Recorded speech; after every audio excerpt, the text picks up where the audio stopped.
এদিকে আমার হাফ জামা কাপড় ভাঁজ করা কমপ্লিট, এদিকে এখনো বোঝাই করা জামা কাপড়, আর এই মেয়ের হচ্ছে ভিডিও করা শেষ হয় না। বল যে আমার এই কালেকশনটা কেমন? না, কালেকশনটা সত্যি অনেক সুন্দর লাগছে। লোটাসের মধ্যে তো এটা নিউ কালেকশন ঢুকেছে না? একদম নতুন। লোটাসের এই ডিজাইনটাই প্রথম রেডি করানো হয়েছে। তাই দেখছি যে আগে একটা অন্য প্রিন্ট এসেছিল। লোটাসের যেহেতু ভীষণ ডিমান্ড, সেই জন্য কিন্তু প্রত্যেকবারে তোমাদেরকে একটু আলাদা আলাদা একটু ইউনিক কিছু চেষ্টা করি। আর সবথেকে বড় কথা, এখন কটা বাজে দেখো, 11:16 বাজে, মানে 23টা। এখনো ভিডিও করা শেষ হচ্ছে না। আমি প্রায় এগুলো ভাঁজ করে গুছিয়ে তো সকালে গুছাই আমি, ভাঁজ টাজ করে আজকে পিয়া সমস্ত রেডি করে দেয়, তো করতে করতে মোটামুটি 12:30 বেজে যাবে, কারণ এখনো 2-3টে ভিডিও হবে, তারপর এগুলো গোছানো হবে।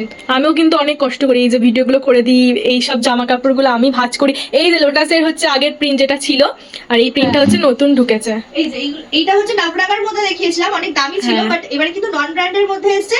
Same design, same pattern, same less work, কিন্তু প্রাইসটা ওটার থেকে 100 টাকা কম।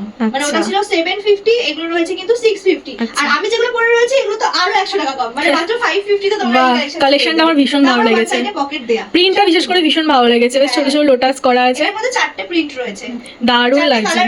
আর এই দেখো অবস্থাটা, তাও প্রিয়া অনেক, তাও এই যে হ্যাঁ, এদিকে তো ভাঁজ করেই দিয়েছি অলরেডি।